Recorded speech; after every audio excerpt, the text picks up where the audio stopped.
Cashflow Diary Podcast, episode 532.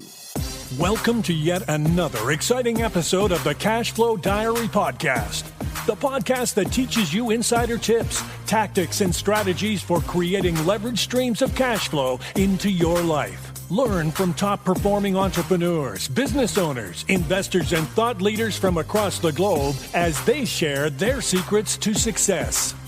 Like what you learn on this and other Cashflow Diary podcast episodes? Go to learninvestingnow.com and sign up to receive powerful tips and information that will help you succeed as an entrepreneur and investor. Now, here's your host, investor, entrepreneur, business owner, educator, speaker, author, and master facilitator of Robert Kiyosaki's cash flow game, Jay Massey. All right, ladies and gentlemen, welcome to another episode of the Cashflow Diary Podcast. I am your host, Jay Massey, and I'm glad that you are here today because you have heard me say before, where you start isn't necessarily where you stay. And that's kind of the journey for a lot of entrepreneurs. I mean, we go to school, we get good grades, we do our best, with the education system, or some of us, like me, we choose to exit the education system and go a different way. But where you start isn't necessarily where you stay. You have an idea of what you want to do, but all of a sudden you get feedback from the marketplace, or you discover you've got some sort of talent that you didn't know. And through a strange set of circumstances, you end up doing something completely different than what you originally set out to do. And I have with me today none other than Dr. Simone Ahuja, and she is the principal of Blood Orange, an innovation strategy firm. Now, here's the thing.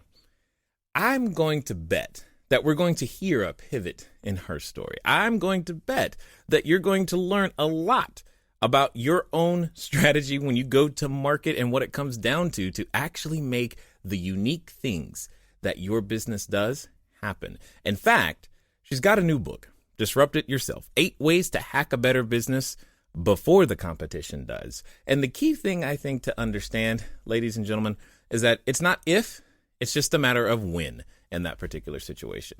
So here's what I want you to do. I want you to get ready to listen, learn, and love Dr. Simone Ahuja. Simone, how you doing? Doing great. What a lovely intro. Thanks, Jay. You're quite welcome. Now, this being the first time here, I have to ask you the same question I tend to ask everybody else. You ready? Sure. All right. I tend to look at today's entrepreneurs a lot like yesterday's superheroes. Batman, Robin, Wonder Woman, etc. And if you think about it, I think entrepreneurs and superheroes have a ton of things in common. For example, as an entrepreneur, I can occasionally envision myself running around town, using our products and services, and saving customers one sale at a time. And yes, I'm probably wearing tights and a cape at that moment. Also, though, like a superhero, an entrepreneur has a beginning. So if you think about, say, Spider-Man, there was a time where he was just a kid, going to school, doing his thing, taking some photos, only so that he can just have enough money to take Mary Jane out on a date. And then one day, he discovers, man, I have a superhuman ability. I've been bit by a spider and I can do some special things. And now he has to choose. Am I going to use my newfound strengths for good or for evil? So my question to you is as follows. Before writing for the Harvard Business Review, before even your previous book, Jugaad Innovation, before even getting your doctorate, before everything that people know you for today, what we want to know is, who is Dr. Simone Ahuja? That's a great question, and a great framing as well. I love the analogy about superhero. I often talk about the superpowers of entrepreneurs and intrapreneurs and how you have to really use those, right, to move things forward. Because you were talking about where you start is not necessarily where you're going. So, I, like you, was in a traditional education system. I went all the way through college, and then I actually started out as a dentist. So I went through 8 years of college, including dental school. I kind of knew about halfway through dental school that wasn't going to be my thing, but I had done the hardest part, so I kept going and finished it off. Got my degree, got my license, and then I took a left turn, and as you rightly predicted, I took a massive pivot. However, The pivot was sort of accelerated by something. I mean, for a while, I was dipping my toes in the water, probably like a lot of entrepreneurs when they start out maybe with a side hustle. If they're working at a regular job, they're kind of dipping their toes in the water. And there's a point where a lot of people have kind of an epiphany where they say, all right, it's time for me to jump ship. It's time for me to dive in completely. And for me, that was a bout of typhoid. I was traveling in India, and I went to the wrong street corner to get a really delicious snack. And by the time I was at home, I was pretty sick and hospitalized for 10 days, including a lot of spiky night fevers and hallucinations. And I thought, oh, this journey is over. Oh, no. It's been short and sweet. It sounds very dramatic, and maybe it was at the time, but I think the great news is that it caused me to stop dipping my toe in the water and dive completely into other things that were really calling me and really kind of addressing, the passion inside of me to do something different. And that's where I took a turn into, I went from to filmmaking, to theater, improvisational comedy. And interestingly, all of these things together culminated in my work in innovation strategy, teaching, and writing. So it's been back about 10, 15 years ago, people would say that you're a little crazy or confused. And today, I think we just call this a webbed path towards the future, right? No doubt. I did not expect so many twists and turns. I knew there was going to be something. And you started straight out like, I was like, dental school. Okay, keep going. This is going to be interesting. All right. Now, but you did say something about that I want to just kind of underpin. But catch me up. When it comes to going through dental school, the process to become the dentist, I'm assuming obviously you go to elementary or grade school, you go to high school, but I'm assuming you have to have a bachelor's degree and then some other stuff. Like what else is there? So you get your bachelor's, and then you go to dental school, and you go to at least 4 years of additional schooling. And the first 2 years are pretty much the same as the medical students, but you just have a lot more labs and dentistry that are a little more kind of vocational. And then you have 2 more years of clinical practice. Wow. And then after those 4 years, then you can take your boards and you can get your license. And so for me, it turned out to be, even though it wasn't necessarily my passion, although, especially private practice wasn't really my passion, I do keep my license current and occasionally work in community care clinics where, sliding scale clinics, things like that.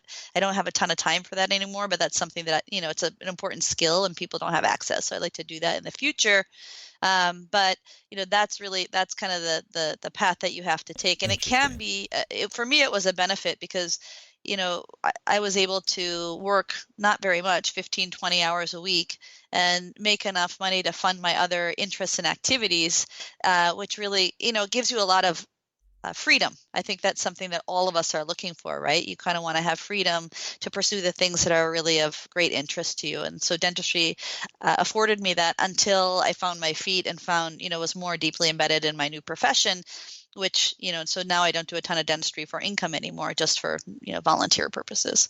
Interesting. So you heard it here first, everybody. If you have a side hustle, become a dentist first to create the spare time. It's an unusual path. I have to say it was a big investment of time, but I will tell you this. I do a lot around innovation. I do a lot around change management. And people always ask me, what is it about dentistry that has anything to do with innovation and what you do now? Yes. And I say, what, if there's one job that teaches you how to deal with anxiety, it's dentistry. And there's nothing that creates anxiety like jumping in the water feet first or, changing the way that we do things. It creates a lot of stress and anxiety for people. And so I can draw on some of my learnings from dentistry to help people through those times. Absolutely. So I got to know something. What was that conversation like? Okay, so you were on this path. You're doing all of this work, high school, college, dentist school, all that stuff. And then who do you turn to and say, you know what? I don't want to do this dentist thing. And what was their reaction? I got to know what that conversation was like. This is a great question. And, I don't want to be, there are sometimes people are like, I did everything in spite of you because you're all naysayers. But I have to say, everybody thought I was crazy. Well, yeah, I get that. There's a lot. You were banking it. Yeah. Why are you turning all that down? You have respect. You have your own practice. You have a really good income. Mm-hmm. Why would you turn that down? And the reason is, if it doesn't speak to you, then is that really what you want to do? every day of your life. I think that's the thing. So what did people say? They really did say, I don't think you should do that. It doesn't make sense. I think that some people were offended by that choice in a way. So it's sort of like, does this seem like you're saying what I do isn't the right thing to do? And I'm certainly not saying that. It just wasn't the right thing for me to do. So I wouldn't say there was a ton of support. I got to tip my hat to my husband, though, who, although he thought he was going to retire early with his dentist wife, yeah, he was like, okay, this is false advertising. What's going on? Surprise! Surprise! So,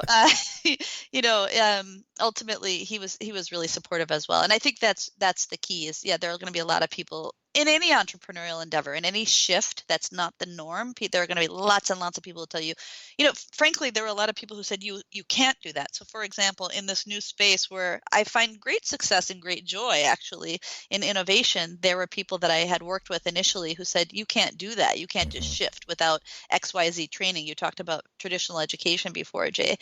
And the truth is that's not true. I ended up getting a job at the University of Cambridge in the UK, where I worked. I have an advisory position at MIT. I write for the Harvard Business Review online. So, the truth is you can educate yourself. And I guess you were talking about superpowers. And if I think about, as you were talking, I was like, what was my superpower before I started all this? And I think it's, not having mental barriers. I didn't hear all the naysaying. I didn't hear, I had the trust in myself, and it was certainly not an easy journey, and it wasn't always done, in retrospect, did I always do it in the straightest path? No, but it's been a hell of a journey. It's been really fun. I've learned a lot, and you can do it. So I would say, that's been an important piece, and I'm just reflecting on that now as we're talking, is you don't have to hear all the, you can't do that. It's not going to happen. Right. Now, in Peter Parker's case, he got bit by a spider, and I'm going to assume that nobody wants to catch typhoid in order to get their inspiration, but you do have to kind of help us understand how typhoid leads to a change, because it's like, I don't want to go that route, but what was so inspiring about that, or was it the hallucinations during that time? I mean, help us out. Well, I mean, again, I don't want to sound overly dramatic, but I will say, when you have a fever of, 105 and, you're not really thinking straight, I actually thought, well, this may be the end of the line for me. Life is really short and sweet, and here we go. And so it was very dramatic, and hopefully nobody else has to go through that. But it was really, when I recovered, and by the way, typhoid, it really doesn't have to be that dangerous. It's just that here in Minneapolis, where I lived, I returned with this evolving case of typhoid, and there hadn't been a case of typhoid here since 1963. I got a call from the public health department saying, how did this happen? So people didn't know how to treat me here. If this had been, let's say, in India or Mexico or even in Texas, probably the doctors would have understood much better. Here's how we treat this. Here's what's happening, right? Got it. But what was the impetus was I was dipping my toe in the water. I was sort of, it wasn't easy for me too to leave the comforts of an established profession with really robust income streams, right? And so the typhoid and that illness and that realization that, boy, life can be short. You don't know what's around the corner. It created a drive in me that was even stronger than before, and it just made everything really clear that that isn't my path forward. And I know I have these other interests. I want to help people solve problems. But this, I've got to now be more direct about it and jump all the way in. So that's pretty much how it happened for me. So that's why, while it wasn't ideal, it certainly boded well for me in the long run. It's definitely not the traditional path. But now you said filmmaking, theater, improv. You're having this experience where you're like, hey, this could possibly be the end of the line. You're gonna play completely on the court. No more sitting in the stands. Hey. My question is, you're kind of starting out from a zero sum, wipe the slate clean. You could have done anything. So why Blood Orange? Why marketing strategy innovation? Why was this the thing that was calling you? Yeah. So I think the theater and the improvisational comedy started right after dental school and before I made this big leap because I felt, dental school and healthcare and traditional, especially in sciences and healthcare and engineering and those sorts of courses, you don't necessarily have a ton of creativity. It's a lot of memorization. And I felt a little brain dead. So I thought, okay, how do I open my brain back up? And how do I don't know if you've ever done any improvisational I have. comedy or theater, but your podcast, yeah, okay, so you have, and your podcast in a way is like that too, right? You're kind of thinking on your feet. 100%. So you know that moment, like in sports, they call it hang time, right? Mm-hmm. Where you have that moment where you're in sort of a flow state. Mm-hmm. And similarly in improv, I think what's really fantastic about improv theater, for those people who've watched it and who are interested in it, what I find is that when you're in a stressed state or when you're thinking too much with tension, it's hard to flow. But what improv comedy taught me is how to relax your brain. And when you're in that flow state, that's when things get interesting. That's when things get funny. So it was a way to sort of expand my brain. And that led to an interest. I was just interested in filmmaking and documentaries, and I was particularly interested in places like India, where I have family, though I had never spent much time there. And so I started making a film about India and what's happening in emerging markets like India. This was about almost 13, 14 years ago now. And that was when these places were not necessarily thought of as much as economic superpowers as they were, kind of these old images of snake charmers and elephants and things like that. So the series that I ultimately made aired on PBS, and it was about what's really happening, what's changing in places like India. And I started to become kind of a market expert for India. And so we have a lot of Fortune 500 companies here in the Twin Cities. We've got Best Buy, we've got Target, we've got, many, many companies here who are starting to say, okay, you have this market expertise. Come and do a lunch series. Come and talk to our people about what's happening in these places. But what I realized is it was hard to make a living as a media maker. Everybody wanted to talk to me about it, but nobody really wanted to pay me. Right. And I said, well, this is not a good business model. This is not really going to sustain. I was actually bankrolling the films through dentistry still at that point. Got it. Through the part-time work in dentistry. So ultimately what I did is I started formalizing my expertise in emerging markets like India as I was spending more time, as I was building these deeper, robust networks, as I was understanding more and more how these places worked and what was different or similar about them. And so, I made a shift from media maker then to market expert with a lot of research and a lot of time applied as well, a lot of talking to people, a lot of reading, a lot of studying, etc. And that shift allowed me to do more advisory and consulting work. And then, that's how I made the shift from, let's say, documentary filmmaking to market expert to innovation strategist. Because ultimately, somebody who consulted to me on one series that I made for PBS that was about innovation.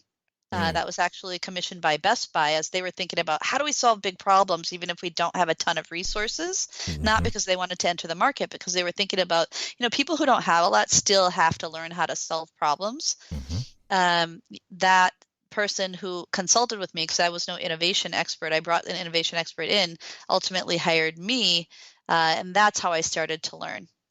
Got it. So it was, the path was, it's been an interesting winding one. It's pretty focused now, but it took a while to get here. Now, it's been a great journey though. But okay. So I have to ask because I know someone who's listening is thinking it, and because there are many people who have attempted to free themselves from their job and then they ran into a roadblock. And that's what you're describing is when you realize that people didn't want to pay me for this, so I had to change. And then they make the decision to go back to what they were doing. But you were you ever tempted to go, you know what? I'm just going to go be a dentist full time. I mean, because the possibility is right there. It's in front of you. Yeah. So there's an interesting, it's interesting to just reflect back on. So partially, until I started making that second TV series for Best Buy, where I actually stayed in India for several months doing this on-the-ground ethnographic research, kind of anthropological research. I had been working in dentistry part-time, and that was the first time that I really left the profession completely. It felt very risky. I think that you have to be prepared to make changes. I think, in a partnership, like if you have a partner of, spouse or whatever it is, you got to also be prepared to make adjustments, to have the hard conversations about, is this right? Is this fair? But yeah, I mean, there were moments where it was tough, where it seemed like I had to go back. And I think there are two ways you can go. I mean, in a way, it can make you go back, but it can also put more fire in your belly. And, I think what that did for me, and that was part of that shift, Jay, from, media maker to market expert, was thinking about, well, I'm adding this value as a market expert, but I'm not billed or branded as a market expert. So therefore, people aren't going to value what I do because it's not valued in the marketplace.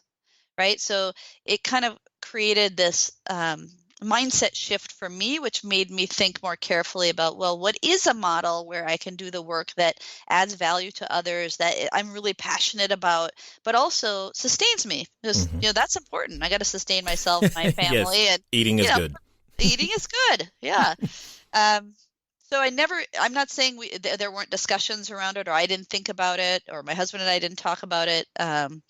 But I will say that's not, I think it just put more fire in my belly to think about what's a more relevant and sustainable business model. I get that 100%. Now, you said something, though, that I think a lot of entrepreneurs, we're just not always thinking about or ready for. You said we need to be prepared to make changes. And I know, and I've experienced myself, and I know others have, we can envision, okay, once the business gets here, then I can relax. I don't have to do anything new. I'm good. Or once we get to this many employees, or once we get to this many customers, or whatever it is, there can be this sense of, I don't have to, we've got it. We have arrived. There's nothing more for us to do. But yet your book says, and I quote, disrupt it yourself. 8 ways to hack a better business before, and it's the key word that I like there, before the competition does. Yeah. Because it sounds to me like you're saying it's not an if, it's just a when. And if you don't do it, someone else is. And when someone else does it, it's usually not a good result. All right, everybody. Thanks for listening, and I'm glad that you are enjoying what you are hearing thus far. But here's one of the things that's really important. One of the most important things that you can do is get started. One of the things that I've said before, and I say again, once you get started, stay started. But more importantly, there can be lots of roadblocks to getting started. So what we're going to do is we're going to remove one of those roadblocks for you and make it a little bit easier. Because the thing that I don't want to stop you is thinking, do I need a local number? How about a long distance number? Or should it be 800? How on earth am I going to make that happen so that people can contact me as I'm out there building my business, making my cash flow grow? But most importantly, understanding that it doesn't have to be difficult. Many of you may know, but if you don't, there's a company out there by the name of Grasshopper. And what I want you to do is I want you to go over to trygrasshopper.com/cashflow diary. Grasshopper is the entrepreneur's phone system. It works like a traditional phone system, but requires no hardware to purchase, no software to install. It's just a number that flat works. So if you are out there building that distributed workforce across many different locations, it's a way for you to still go out there and make your number be unified, simple, easy to use, something we've been using for quite some time. So again, go over to trygrasshopper.com/cashflow diary. Now, let's get back to the rest of the story. Yeah, exactly. Exactly. So that question of change is an important one. So in the large organizations that I work with, change is really hard, right? Because there are all these big systems in place. They're really well established. They've bred success for so many years. It's hard to change a bunch of people and the big ships that they're in. Now, the value of this for entrepreneurs and the benefit is that entrepreneurs are kind of have a leg up. Typically, they're more agile in their thinking and with their businesses. I have a principle in the book called Keep It Fluid. And that Keep It Fluid really is about this very thing, is how do we stay mentally agile? And then how do we adjust our businesses as needed? So I'll give you an example. I used to have staff and people on the bench in my consultancy, and I still have some skeleton staff, but increasingly I realized that, well, when I have people kind of on the bench, I'm retrofitting those people into work that they may not be best suited for, right? So somebody might be an expert in healthcare or education, but we're working in automotive or retail.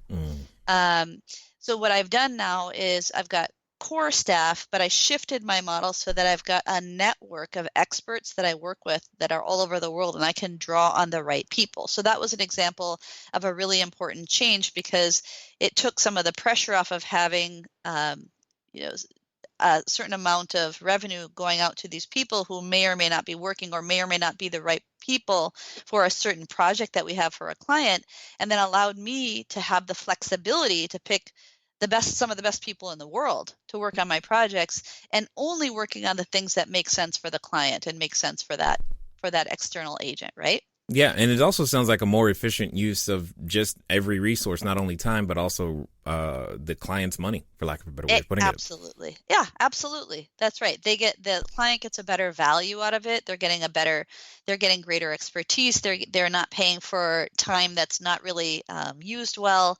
And the person, who's supporting the client is exactly the right person. They're doing the work that they want to do too. So that's an example of where I think it's important, even if you're fairly small, to be able to adjust your business to your needs, to the client's needs, to the needs of the marketplace, to what else is happening, right, in the environment around you. You have to be ready and willing to do that.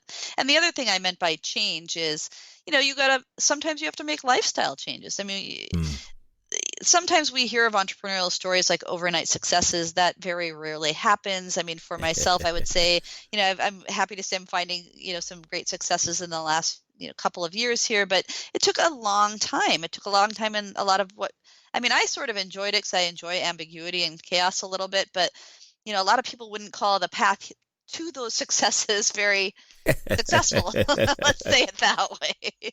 Well, I've often found that overnight success, it's true, except they just don't tell you over how many nights it's going to be.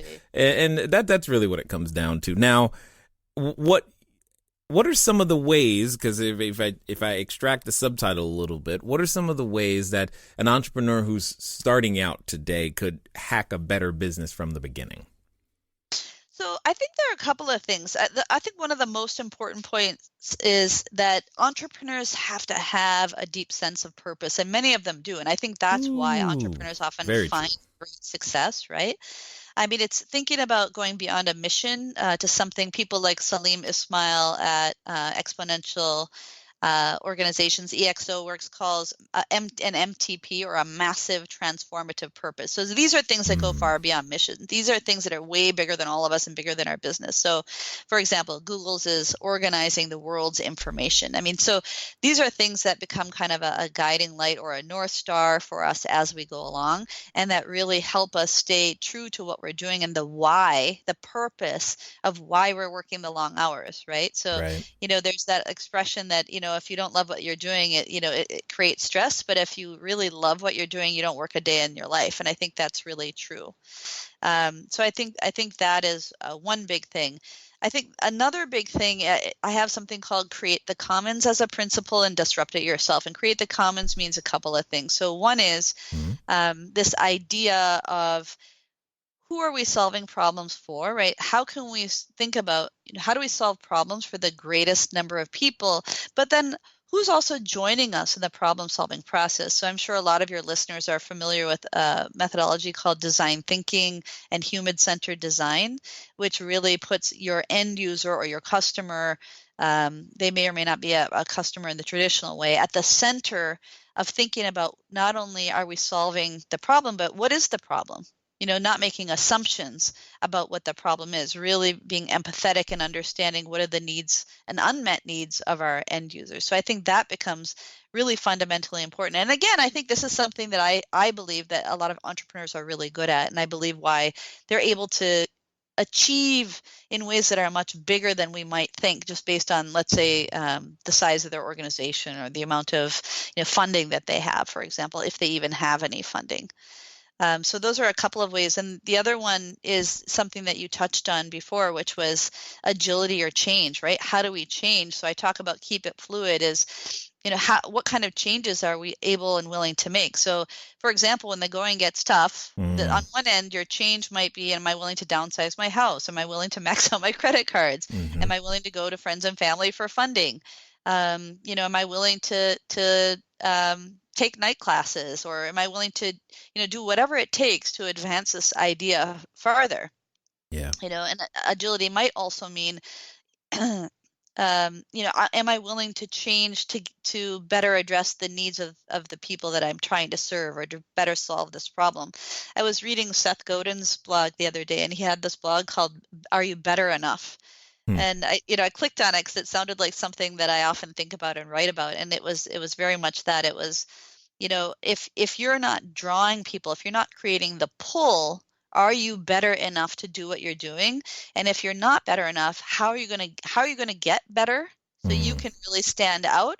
Or are you gonna pivot and cut bait and start over? And that's a really hard decision. As an entrepreneur, sometimes you gotta create. I'm not a huge believer in business plans. I think they're too staid, and they're too, they're too rigid typically. Right. Because if we're really doing something very interesting or very different, we don't really know what the outcome's going to look like. So we can make some educated guesses, but it's pretty hard to make assumptions like that. It's not to say that we don't want to have some guardrails or some kind of a framework to think about. But that's another thing that ultimately becomes very important for entrepreneurs. And then the openness it's a mindset thing. So are we really are we open to new ideas? Are we open to getting rid of our assumptions? Are we open to working with others? Do we have the humility to understand that we're doing things may not always be the right way, right? And so that comes back to this idea of, do we keep going? Do we adjust and pivot, or do we kill an idea? And then finally, I think this idea of passion and purpose. So really staying connected to what you love, so that the work becomes it's not work anymore. It just becomes just the thing that moves you. Yeah.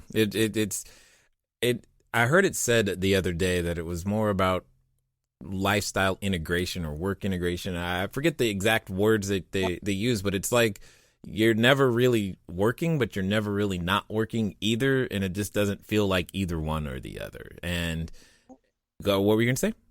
Absolutely. No, I completely agree. Yeah. And it's one of those things that it feels like a profound mystery. How on earth is that ever going to happen? So what would you say has been, well, let me put it this way. So why do you find it necessary to tell the world that we have to disrupt it ourselves? Why do we have to do it? So I think the world is changing so fast today. There's a lot of volatility. There's a lot of uncertainty. There's a lot of complexity. There's a lot of connectedness, and those very things that are causing speed, that are allowing us to solve big problems, are changing the way problems get solved, right? So if in the days of yore, it used to be really big industry, big government, big businesses, universities that used to solve the big problems. Today, it's your listeners. It's a solopreneur on up to someone that maybe has $1 million or $5 million or $10 million in revenue, who are solving these problems. And so I think it's really incumbent upon us to think about, how are we going to solve this problem, and how as entrepreneurs can we solve big problems, whatever they are. And it's important for your listeners, especially because there are so many resources out there now, right? There's been a tremendous democratization of technology that allows solopreneurs and on up to really start thinking about, how do we solve problems in every industry. So I think it's just this reminder that every problem doesn't have to be solved by a giant organization. Every problem can be solved by small entrepreneurial players if they apply it, if they realize that they have an opportunity to disrupt it themselves. You know, what's interesting as you're talking, I'm reminded of, because there are times where, we can point out an issue or a problem and we can go, you know what, somebody should do something about that. And what you're really saying is you are that somebody. You are that somebody. You are that somebody. Yeah. And I think it's wonderful. I think that what's really interesting, and we see this with a lot of entrepreneurs already, but, if I just dial back to the book for a second, one of the principles is about keeping it frugal. And I think, this idea of being high value at a lower cost is something that is in the hearts of most entrepreneurs, especially if they don't have big Silicon Valley funding. They figure out how to do stuff even if they don't have a ton of revenue or a ton of resources. And that's something that I think allows for this ability to disrupt it yourself, right? So we're not in the era of placing just a few big bets anymore. Entrepreneurs can execute a lot of small experiments. They can prototype rapidly. You don't have to always say, well, I need more budget, I need more employees. You can leverage the ecosystems and the knowledge networks that you have to get started on problem solving. I was out at a nonprofit that's looking to turn the child welfare system upside down because they don't feel like it's doing justice to the children in our country. And what I loved about them is they didn't wait to take action. They got into action immediately. So I'll give you an example. So just a few months ago, they had a big conference where they were looking to solve these problems within child welfare. And they convened experts from all over the country, and all of them participated at no cost because they were so moved by the mission of this organization. And they weren't just people in child welfare. They were psychologists, they were innovation specialists, they were people in child welfare, there were people in education, healthcare. And they all came together to solve this problem where? In a storage closet, in a big storage closet, because this group didn't have access to an office. Now, yesterday, I went to speak at a conference they had, and they are hustling. They got some funding. They have a space now, that's sort of a proper space. But what I loved about them and love about them still is they didn't wait to have their conference until they had a nice office space. They said, we have this urgent problem to solve right now. How will we do it? And that is kind of a shift to the asset-based mindset that I think entrepreneurs have at heart and can even do more of to make sure that they can start to disrupt it yourself too. I like that. I like that a lot. Now, for those that have listened this far and want to find out more about what you're up to and or even grab a copy of the book, what's going to be the best way for them to track you down? So there are a couple of different ways. One way is to go to the Blood Orange website. That's blood-orange.com. And then a fun offer for your readers, Jay, is if they want a copy of Disrupt It Yourself to think about how to drive this kind of fast and frugal innovation and hack their businesses and get ahead even faster, they can go to disruptityourselfbook.com. If they order a copy of the book, they'll get a couple of things. They'll get a digital copy of half of the book right away, and then they'll get access to an e-course for 60 days, which is a $179 value. Nice.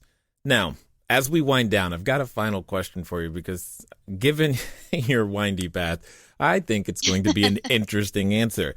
There's a number of individuals who have been listening this far, and they've come to what I like to call the precipice of decision. It's that point at which you feel like you're drawing that proverbial line in the sand and you're going, you know what, that's it. I am going to, start that business. I'm done with 6 figures. It's time for 7. I'm done with 7. It's time for 8. We're going to take it to the next level, figure out what we've got to change, innovate, and make that happen. But when you're at that precipice, like I know, when you get to that point, we often have a companion, and that companion comes in the form of a voice. And it's a voice that reminds us of things like, well, are you really going to do that? Are you the person? Do you honestly think anyone's going to buy anything from you? What are you talking about? Who are you kidding? And for some people, they are related to that voice. So my question to you is as follows. Let's pretend that this time it's going to be different. This time they're going to follow through. This time, Simone, they are going to execute what you say, and they're going to do so in the next 24 to 48 hours. With that being said, what should they do? Okay. Yeah, that's a great question. So there are a couple of things. I love the word they're related to that voice, because I think that to me that means a lot of things. I mean, a lot of times that voice of "Are you kidding me?" comes from ourselves, right? And I think, there are always all of us have that voice in our journey, but we have to be able to move beyond that. And one of the things you talked about, companions. So one of the most important things I think you can do is find support. So there, if you've heard the word mentor, there are people who guide you, but then there are sponsors. Those are the people that grab your hand and pull you along, people who've been in your path. So I think if you don't have that, I think one of the most important things that you can do is find like-minded people or communities that can help you just either support you mentally, or B, I think also very importantly, help you think about what it looks like. Here's what my path looks like. And it's not to copy the path or mimic it, but there might be elements that are valuable to you. So I think that's one thing they can do. The second thing that I think is really imperative to do is just to start getting into action. Do a little experiment. If you have this voice that says nobody's going to buy this from you, do a little experiment. Build a low resolution prototype, put it out there. Even companies like Intuit have something called Unit of One, and they find a customer that is likely to be the kind of customer that they want to buy a certain product or service or business model.